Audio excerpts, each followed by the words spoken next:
It all started when I noticed the Scarecrow. My neighbor, Mr. Gable, always had a penchant for the odd, quirky garden gnomes, wind chimes made from old spoons, and now, a Scarecrow. At first glance, it seemed like just another eccentric addition to his yard. But as the days went by, I began to notice something unsettling. The Scarecrow's clothes looked familiar, eerily so, like the ones I'd worn to the last neighborhood barbecue. The resemblance was uncanny, and it sent a chill down my spine. It was as if Mr. Gable had crafted an effigy in my likeness, and I couldn't shake the feeling that this was more than a strange hobby. Determined to confront him, I waited until dusk when I knew Mr. Gable would be out tending to his garden. As I approached, I tried to rationalize my fears. Maybe it was a coincidence, a trick of the light, but as I got closer, the Scarecrow's features grew more detailed, down to the frayed cuffs of its old denim jacket and the faded logo on its cap. My heart pounded as I called out to Mr. Gable, who just turned with a cryptic smile, his eyes dancing with an unreadable emotion.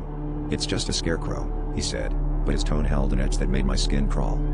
Days turned into nights filled with restless sleep, haunted by dreams where the Scarecrow came to life, its straw fingers reaching out to me. I began to notice other strange things. My tools went missing, only to be found later in Mr. Gable's yard. My mail arrived soaked in a pungent, earthy smell. The air seemed charged with an unspoken tension, a silent understanding that the Scarecrow was not just a figment of straw and cloth. It was a message, one I didn't want to decipher. The neighbors whispered about Mr. Gable's past, his fascination with the arcane, but no one dared question him outright. As the weeks passed, my paranoia grew. One stormy night, unable to bear the suspense any longer, I crept into Mr. Gable's yard under the cover of darkness. The rain poured down, but the Scarecrow stood defiant, untouched by the elements. Lightning flashed, illuminating its face, and that's when I saw it, a small, glinting object embedded in the straw.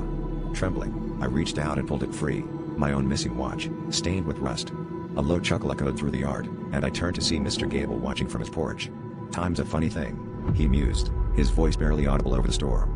Then, as if on cue, the Scarecrow's head turned, its empty eyes locking onto mine.